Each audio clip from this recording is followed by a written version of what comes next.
ಜೈಪುರದ ಅತ್ಯಂತ ಪ್ರಸಿದ್ಧ ಮತ್ತು ಪೂಜ್ಯ ದೇವಾಲಯಗಳಲ್ಲಿ ಮೋತಿ ಡುಂಗ್ರಿ ಗಣೇಶ ದೇವಾಲಯವು ಒಂದು.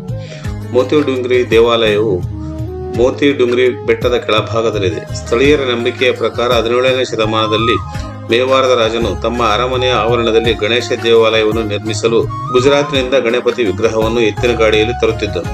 ಆದರೆ ಕನಸಿನಲ್ಲಿ ಬಂದ ಗಣೇಶ ನನಗೆ ಬೆಟ್ಟದ ತಪ್ಪಲಿನಲ್ಲಿಯೇ ದೇವಸ್ಥಾನ ನಿರ್ಮಾಣ ಮಾಡಲು ಆದೇಶಿಸುತ್ತಾನೆ.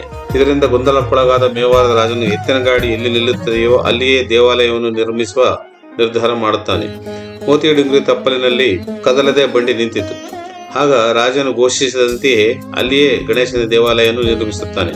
ಮೋತಿ ಡುಂಗ್ರಿ ದೇವಾಲಯದ ವಿನ್ಯಾಸ ಮತ್ತು ರಚನೆಯನ್ನು ನಾಗರ ಶೈಲಿಯಲ್ಲಿ ನಿರ್ಮಿಸಲಾಗಿದೆ ಮತ್ತು ಸ್ಕಾಟಿಷ್ ಕೋಟೆಯ ಮಾದರಿಯನ್ನು ಆಧರಿಸಿದೆ.